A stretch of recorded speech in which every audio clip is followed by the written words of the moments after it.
Hello and welcome back to Starmergeddon, TLDR's fortnightly UK politics podcast. Yes. I'm not usually here, but I'm just subbing in as host today. But as always, we're joined by Ben Blissett. Hello.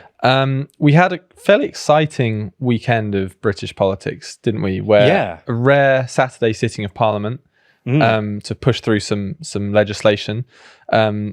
It's not normally when politics happens on Saturday. Yeah, usually everyone sort of sleeps over the weekend. You get a few comments here and there, and then things kick up again on a Monday. Even Sundays, sometimes quite busy with all the politics shows and everything. Saturday, it's a quiet one. Yeah, it's just quite nice. Yeah. So in case you hadn't already guessed, we're going to be talking about the British Steel saga, fiasco, whatever you want to call it. Which is genuinely more interesting than it sounds. I really do want to emphasise this, that there's a lot to sort of discuss here, and it also interacts with so many different parts of politics. Sort of national security, state ownership of things, jobs, all sorts of stuff. I mean, the economy as well, and obviously Starmer sort of domestic polling, things like that. It's all interacts with so many different things.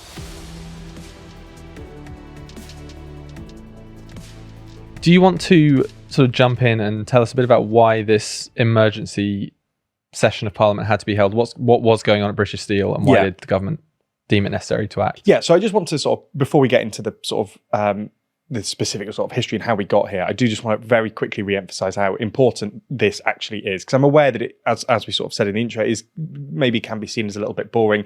I suppose to some people it might be, but it does interact with so many different parts of things. And, we talk a lot about infrastructure in this country and building things like railways, which require a lot of steel.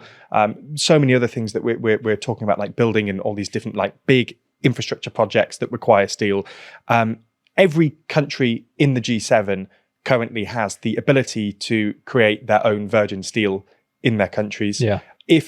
And in this country, we only really have one plant that makes virgin steel, which is in Scunthorpe, which is currently owned by British Steel. So if this was to close, we'd become the first G7 country that's unable to make its own virgin steel. And there are other plants that will make recycled steel, but virgin steel has specific qualities that make it sort of essential for certain infrastructure projects. So we would then have to import that from abroad. And we've seen over the last few years, if you're relying on other countries to get certain key resources, I mean, look at the energy crisis and getting and Europe's reliance on Russian gas and what an impact that caused when that was sort of turned off.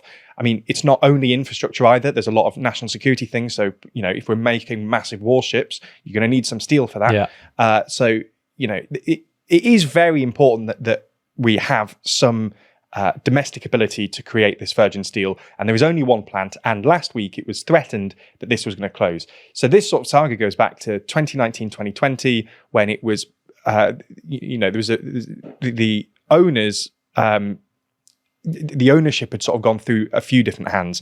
So, I mean, in 2016, Tata Steel sold the sort of steel manufacturers. It then went to Grable Capital, which bought it. And then in 2019, that was taken over by the government's insolvency service. And then in 2020, it was bought by Jingye, which was a Chinese Chinese steel-making company. Now, the issue is that it's been sort of a loss. It's made a loss for all these companies. It's an expensive process.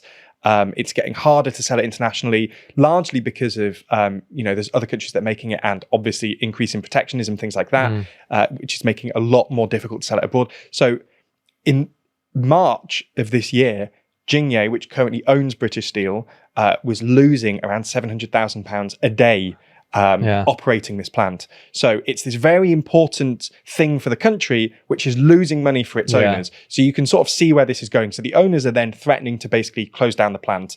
And this was happening in the last couple of months.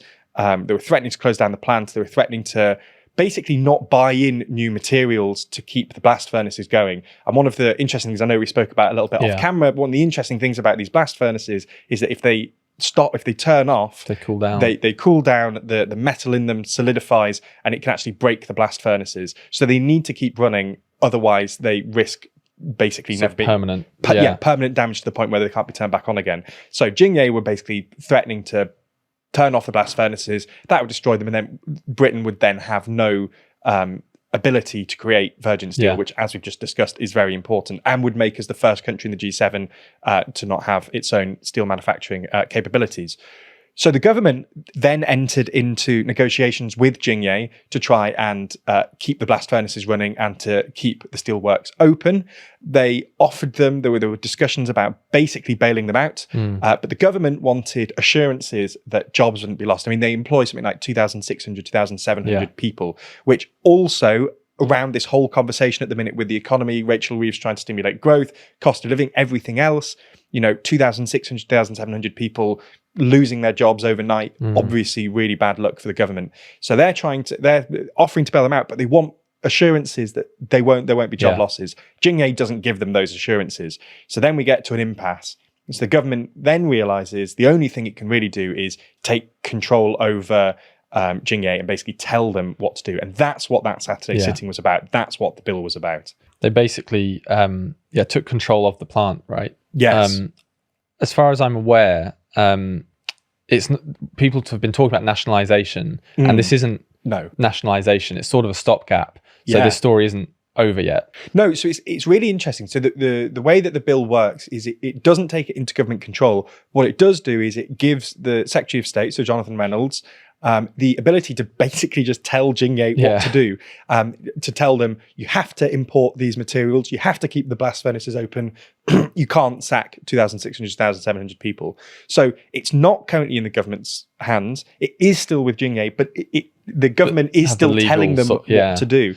And it's been interesting as well, because there's been some journalists that have been asking, okay, so you've now, because, I don't want to spoil it for anyone, but the bill did pass on the Saturday sitting. Interestingly, without a vote, because there were no MPs that objected. Because I was trying to look yesterday to try and find out, which MPs voted against. But there were no MPs that objected. Is that because it was sort of universally agreed to, or just not every MP showed up on Saturday and those who might have objected weren't there? I think it was a mixture of both. Some of the opposition parties, so the Conservatives' main line was effectively... look at, this Labour has got us in this mess. It's insane, but they don't really disagree with the measures being taken. Reform are actually going further, and it was Richard Tice that was saying why we're not nationalising it, we should be nationalising it, which is an interesting ideological stance from a party that's claiming to be right of the Conservatives to be advocating for nationalisation. Nigel Farage has been sort of... I saw an image of him sort of with like union posters and talking about nationalisation. It's a really sort of stark image. Yeah. And I wonder, I mean, do we know that, is nationalisation sort of a given? Like, is it going to happen? So, the line that the government's taking is that it's very likely that they will nationalise it, but they don't want to say that in case it doesn't happen. Yeah. So I think Jonathan Reynolds has said basically, yes, that is the most likely next step, but he's refusing to say it will definitely happen. I mean, as I say, at the minute, we're almost basically there in that the government is telling them what to do, and it's just that the owners are still in place. Yeah, because I guess if they did want to nationalise, they wouldn't be able to do it on a single day in Parliament. That'd be a longer process. Not. So this was just, and just to re-emphasise as well, this was basically because the urgency of this is sort of shown by the fact it was on a Saturday sitting. It was basically because they were worried that they were going to get to the point where Jingye would just turn off the blast furnaces. And that would be it. And that would be it. As we've said, because of the nature of blast furnaces, you would then damage them to the point where they wouldn't work anymore, and then it would cost a huge amount more to get get more blast furnaces and to rebuild up the industry. So it was basically just the urgency of the matter meant that they had to do this. But this isn't the permanent solution. As you say, the most likely next step is going to be nationalisation. I mean, it's remarkable how quickly and how sort of radically the government can act when they sort of deem it necessary. And the Labour government have been quite besides the railways, they've been quite reluctant and opposed to nationalising other industries. But if we're thinking that British Steel is going to go the way of nationalisation, do you think this might sort of kickstart a new push for wider nationalisation, especially if you've got like Reform talking about nationalisation, sort of not as a left-wing economic project, but as a national security project? Do you think it's interesting, isn't it? It's a really good question, and it's interesting because I don't think the current Labour government... The thing with Starmer is that you've got to remember that before he became leader, he was someone who was on the record of proposing some quite left-wing ideals. And especially after Corbyn had sort of tried to pitch himself as Corbyn, but sort of in a suit. Yeah. Like Corbyn, but a bit more professional. Yeah. And, I've mentioned this a few times before on the podcast of some of the pledges that Starmer had made when he was running for the leadership of the Labour Party, and they're so remarkably different. Yeah. So the thing the point is that I'm trying to make here is that I think they're ideologically okay with nationalisation. I think they're not doing it because they worry that it will create this, perception that they're not taking the economy seriously, or and again, I know that a lot of people will disagree with that, but I think that they're worried that the tabloids will brand them as we're going back to Corbynism, they're being too left-wing, and that they'll lose this majority that they have. I think they're so worried about the perception that creates of the party, and that's why they're not going. But as you sort of rightly point out, we're now seeing parties that claim to be further right than the Conservatives advocating for nationalisation. So how much does that argument really hold? And I suppose my answer to that is I do agree with you. I do think that this is going to put a new impetus on nationalising other key industries. I think water could be an interesting one, because I saw Nigel Farage talking about how he thinks Thames Water should just be allowed to go bust, and for everyone who's invested in it to lose their money effectively.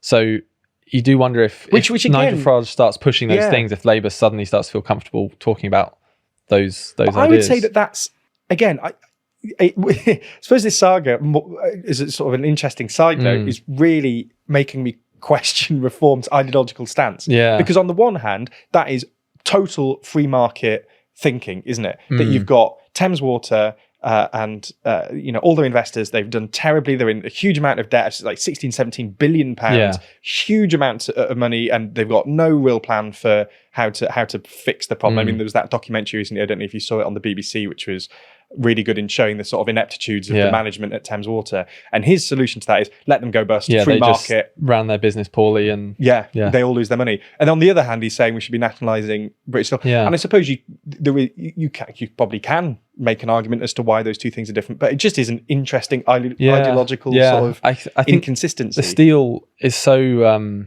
if you think about the British economy as a whole, steel isn't a massive part of it. No. And the number of jobs isn't a massive number. I mean, obviously for the people involved, it is really significant. But I think that steel is so... it's sort of so emotive, because we've got like that sort of British pride about the the home of the Industrial Revolution and that kind of thing. If we suddenly lose our ability to make steel, it's a real sort of fall from grace, I think. And I think also it's the classic, and connected to this, I suppose, it's the classic sort of we'd become one of the first countries to lose the ability to do that, and it's just the classic sort of British decline. Yeah, and it's just the next step on that long trajectory of decline from the sort of 50s and 60s. Yeah, in the international order, I suppose. But I think if the government does nationalise it, it's not suddenly going to become profitable. No, they're going to have to be okay with it not being like, if we're saying that Britain needs to be able to make steel, and it doesn't matter if it makes a loss, it's a national security concern, it's a sort of economic thing, then the government is sort of just saying then, well, we'll subsidise it and keep it running because we think it's necessary, even though it's not in the sort of free market world, it's not a viable thing to do. And I think that would be quite a big thing for the government to say. Yeah. But I guess we'll see. They might sort of seek private investment and more of that type of thing. But given the way it's the last few owners have sort of they could do something. They could do something. I mean, one of the things they do seem quite keen on, as you say, is trying to attract private investment. There's like Great British Energy. They could do something similar to that, I suppose, where they try and make the risk lesser because of government involvement, but they're still trying to attract private investment, which is basically what Great British Energy is about. That's not about nationalisation. That's about trying to make it more palatable for private investment. I suppose they could do something similar here. But I do stand by that. I think one of their big aversions to nationalisation is just the perception. Yeah. And the point I really do want to emphasise here is that Starmer's previous ideological stances were quite left-wing, and I think his move to the centre, or some would even argue centre-right, has been largely pragmatic and largely because of a concern about sort of media optics. And I think this saga at least has shown that maybe he doesn't need to be as worried about that. But I don't know, I've been wrong with our predictions before, and I almost certainly will be again. Yeah. Okay, so before we move on to the next section, which is the cabinet review, it's the perfect opportunity to plug our magazine too long. The latest edition the April edition, which is all about the world's most influential people and person, which is featured on the cover, Donald Trump. Now, this is very exciting because every time we've promoted this, we've said you can pre-order it. No longer can you pre-order it. You can actually buy it. There you go. It's available. Yeah. We're receiving shipment of the magazines today as we record. And by the time you watch this, we'll have been shipping hundreds, thousands out already. I think it's the best magazine we've done yet. I would agree with that. I'm not just saying that. No. It's a really interesting one. It's we've got the top 25 list of the most influential people as voted by us, the TLDR team, and the audience. There's some surprising names on there. I think the placement of people is also a little bit surprising. We've done some really interesting articles on those people and sort of finding interesting ways into it. And it's not just the most influential list. We've got a whole back half of the magazine with lots of other stories from the UK, which will be of interest to viewers of this podcast, as well as global and EU stories. Ben, you've written a lot of the UK. Well, I think possibly.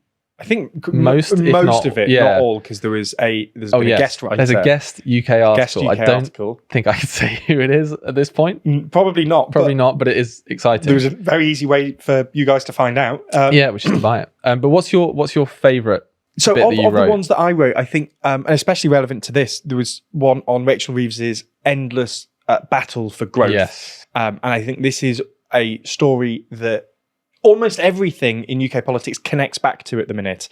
It's the economic situation in the UK, and every time something happens, it feels like Rachel Reeves needs to try and adjust things to try and stimulate some nominal amount of growth, and the OBR just keeps sort of readjusting it back downwards. So I think it's really important. I think I was quite happy with how it came out. And that's the defining story for probably the entire parliamentary term. Yeah, exactly. And I think it's a thing that we need to sort of keep reviewing, keep an eye on. And I think I'm quite proud of how it came out. So I think that was a really good thing. But just to point out as well, I know that a lot of people watching this, I would assume, are interested in UK politics. But if you do want to branch out, there's so many other good articles in there about other parts of the world. I know that you did a lot of the global stuff. Yeah, off the top of my head, there's South Korea, Syria, France, Germany, Israel, Gaza. There's sort of everything you can imagine. Yeah. And even more excitingly is for just this week only, if you use the code INFLUENCE, which will be in the description below, if you use the code INFLUENCE when you check out any subscription, you get £3 off, and that £3 is on top of the 20% discount you get because you're subscribing. So that is a huge discount. Yeah, massive. And it's only available for a week because it's too much of a discount, if anything. We're being too generous. So yeah, do subscribe either to the premium or regular edition. Use the code INFLUENCE for £3 off. Subscribe, get 20% off. All that will be in the description. The link will be there, but it's toolong.news. Get yourself a copy. Yeah. Yeah. And you could have it within days or weeks of watching this video. So you could indeed. Very exciting. Yeah.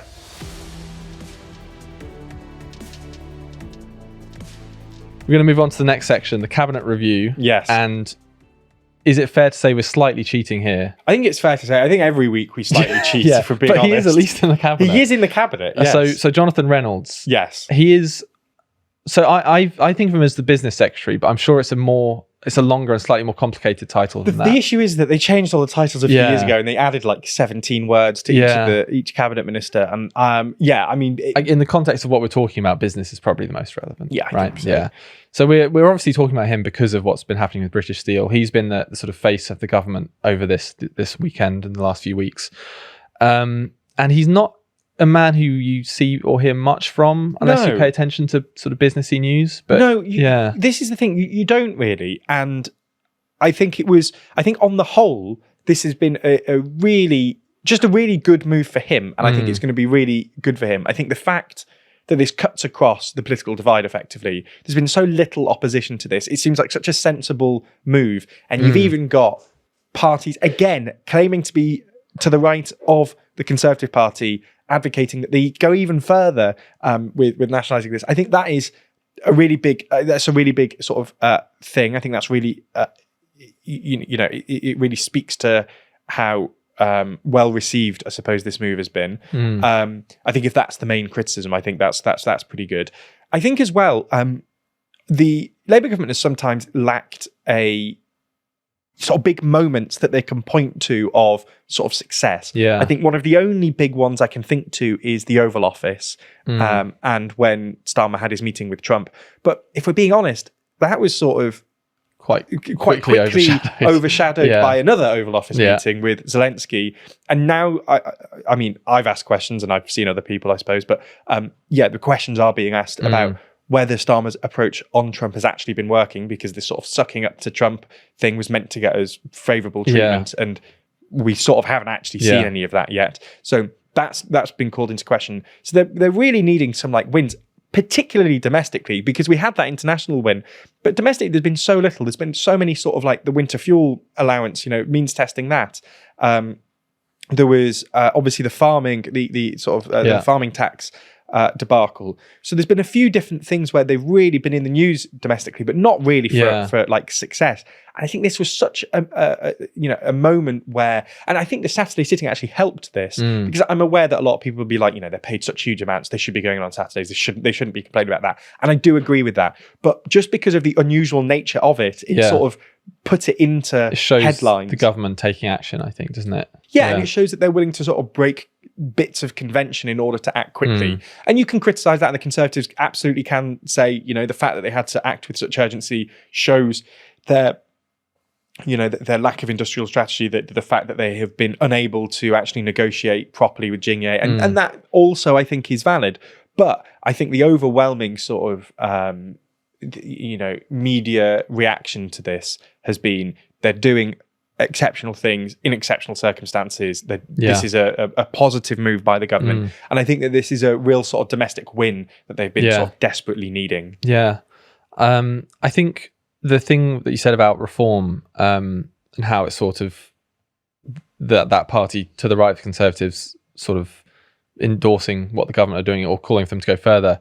So much of what Labour have done so far, you might describe as I don't know if sacrificing their sort of certain like centre-left values to try and like keep voters from going to reform. That is exactly how I describe they've done a lot of that. But this is something where they're doing something that will hopefully help them sort of stop voters from going to reform, sort of appease those voters. But it is also something that is in line with traditional Labour values. So it's sort of like an ideal situation for them. And I wonder if we'll start to see any kind of impact in polling. But these things are difficult. Something could happen next week that completely sort of changes the news cycle. But it's hard because there's so little polling at the minute. I don't think we'll see too much immediately, but if they can, I think it's one of those things where it might be that first moment that you see a domestic win, and then they start to feel a bit emboldened by that, and they continue to do sort of these bigger, bolder moves, and then you start to see the polling tick up. I think that is possible. It's a shame because it's sort of too soon. We haven't really had any reliable polling since then. But they really do need to pull. The things like this really does need to start working. Because the last few polls, Reform have been like level with them. I think I was looking this morning, of the most recent 7, Reform were either ahead or tied first with Labour in 5 of them. It's a remarkable shift in the sort of political landscape, because I mean, it was back in 2019 we had that brief window where I think like 4 parties were polling on about the same, and then that the Brexit stuff sort of was I don't want to say solved, it was sort of kicked down the road a bit, put to bed, and the polling sort of returned to normal. But now we're in this era where we're not in a 2-party system anymore. We're in a 3, 4, possibly maybe 5. And actually, this probably leads us quite nicely onto our next section.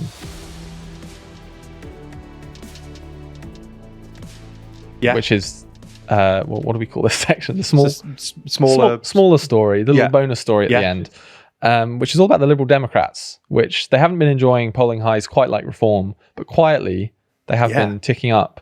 And I don't know when this podcast comes out. It'll be in a couple of days. Okay.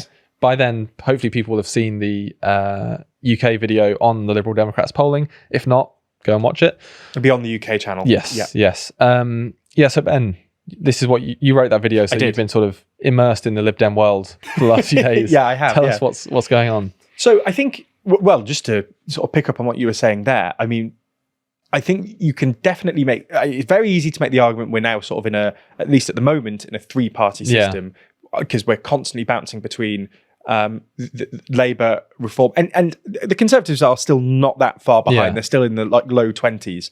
So that's definitely true. But as you say, what we're also seeing at the minute is a slight gradual uptick in Lib Dem polling. You know, a few weeks ago, they were in the low sort of 10, so maybe like 12, 13 points. They're now up to sort of some polls making them 16, 17, 18, which again, when you're considering that the main parties are polling in the low 20s, that's not that bad.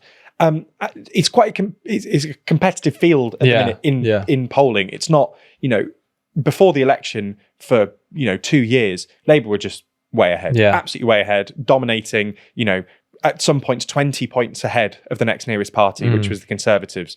Reform were starting to tick up, but hadn't yet got a foothold. Lib Dems similarly, Greens quite low. But at the minute, we're seeing obviously those three parties all quite close to the Lib Dems ticking up, and I think there's a few different reasons for this.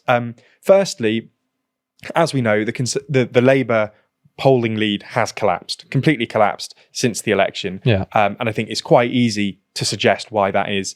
You know, they try to get their difficult things, their unpopular policies out immediately upon getting into government. You know, we've already mentioned a few in this podcast already of, you know, means testing the winter fuel allowance, etc. And that has collapsed their polling. The Conservatives just, under Kemi Baden, as we've said many times before on this podcast, she's just not got a foothold yet as leader. She's not managed to capture media attention. I don't think she fully knows what the job of leader of the opposition is and how that differs from actually being in government, and that her job is to get media attention. That is your number one primary focus, and she does not know how to do that. So she's not really been... So there needs to be a beneficiary to Labour's polling collapse. And I think the Lib Dems are really trying to place themselves and are actually quite good in a different way to Farage at capturing media attention. Farage has a big personality. Farage is sort of became a politician because he went on, you know, things like Have I Got News For You. He was bombastic. He managed to capture media attention by being a bit outlandish and knowing how to walk that line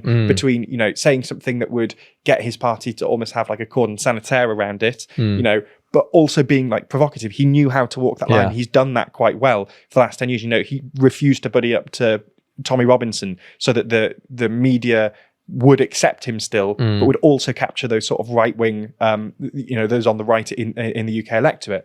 So he's quite good at that. I think Ed Davey is he captures media attention in a very different way.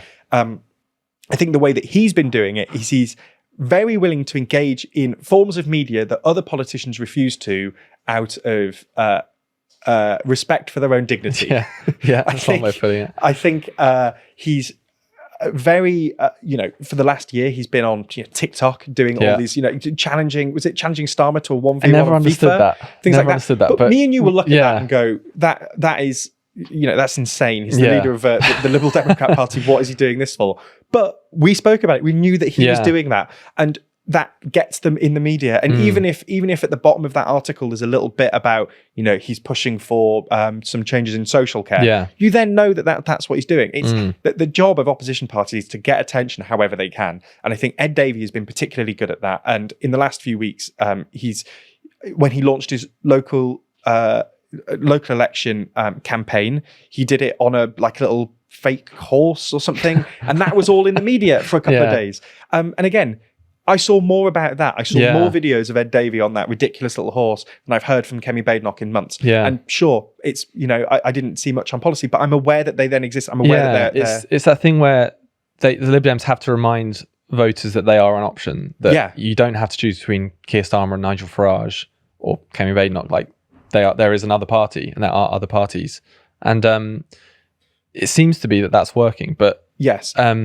Sorry, go on. Well, I would just very quickly add that I think there are a couple of other reasons as well. And I think one of the big things, just in addition to that, is that they are very happy to align themselves with policies that are popular with the public, but that the government or the Conservative Party, or even Reform for their own reasons, won't align themselves with. And there's sort of a few different examples. One of them is the policy towards Donald Trump. The Lib Dems are very happy to be anti-Donald Trump. We don't like him, and can be as outspoken as they like. Part of this is because they know they're not getting into government. Part of this is just because of their ideological leaning. Reform are ideologically aligned with Trump. Farage, for his own sort of personal reasons, is aligned with Trump.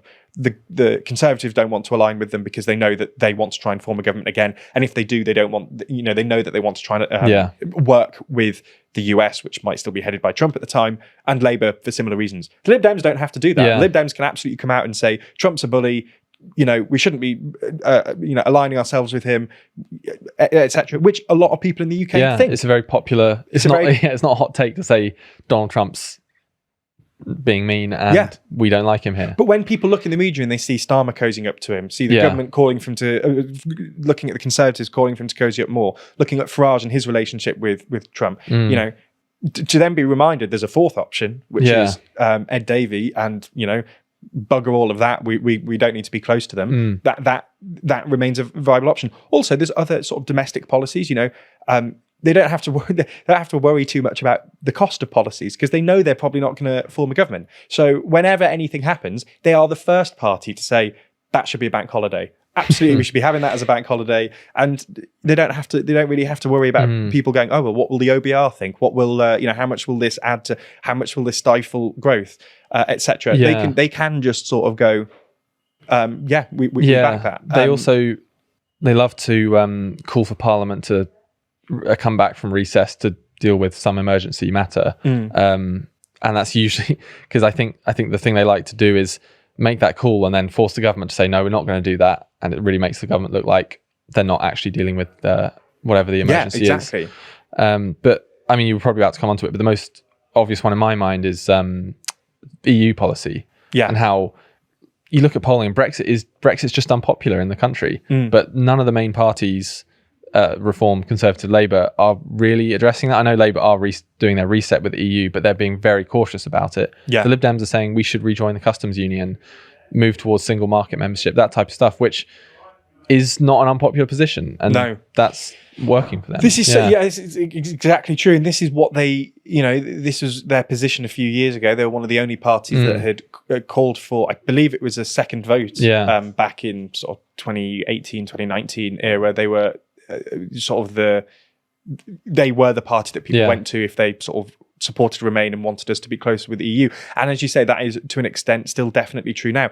And that sort of builds into the whole point of like they can align themselves with policies that are popular with the public, but that the other parties don't want to align themselves with because of these other reasons, largely because they think they will actually get into government, and that will make things very difficult for them. The Lib Dems are very good at just align themselves with that. And they don't also, for what it's worth, they don't really have the same problem as the Greens, which is that the Greens almost go a little bit too far with that, where they will align themselves with all kinds of policies to the point that people go, hold on a minute, that they won't be able to afford that. I think the Lib Dems walk that line quite well of being, of supporting, popular, for example, bank holidays. It's not going to add a huge amount to the government's bill. It might be a little bit tricky if they were to get in and to advocate for that. But it doesn't they don't go so far with that it creates a perception of, oh, well, if they really just back every single sort of like spend policy without saying how they'd fund any of it. And they're starting to reap the electoral rewards for it. Yeah. And we're starting to see that it'll be really interesting to see how that continues. If there is a sort of upper limit to where they can reach, or if they'll sort of get close to like the 20% mark, and then we really are in that four-party system that we were talking about. Just I suppose to wrap up on, I do think that there were arguments made after the election last year, and I was a little bit skeptical because it was a little bit too soon. But I think I now am at the point of agreeing that we are a multi-party system country operating in a two-party system. That we are. For years it would be just the polling would be between Labour and the Conservatives, and we really are now just seeing a complete split. And not only that, but it's sustaining. We're now getting to a year since the election, and it's nothing. It is just a tie between those three, and soon to be, if this polling continues, four. And it's as a country, I don't feel like we're very equipped to deal with this new political landscape. Like it means, for voting patterns, for voters, it really changes things, because suddenly they're not thinking, well, I'll just do a protest vote and vote for a smaller party, because some of these smaller parties are actually really quite viable. Yeah, exactly. Exactly. Yeah. I think local elections obviously coming up very soon. That'll be a big test for for every party, Lib Yeah. Dems especially, because that kind of local level politics is something they're quite strong at as well. I think, So that'll yeah, be a good test. Yeah, big test for the Lib Dems, because obviously they are, the ground game is very good. Big test for Reform. They're polling particularly well, and they, Farage's previous parties have done well at winning smaller elections. Big test for the Conservatives, because if they lose, a number of councillors, if they get below, I know, like 7 or 8 councils, I think we're then in Badenoch, ended as leader territory, and big for the Labour government as well, to see whether they can actually hold on to some of their councils. So it's all happening. All happening. I think that just about wraps everything up.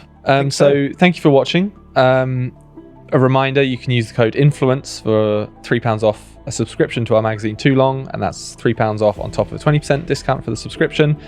All of that will be in the description. We'll be back in 2 weeks' time when some other crazy stuff will have happened probably, and we'll be talking about it. Yeah. So thanks for joining me, Ben. Yeah, thank you. Thank you, and thanks for watching. See you later. Bye-bye.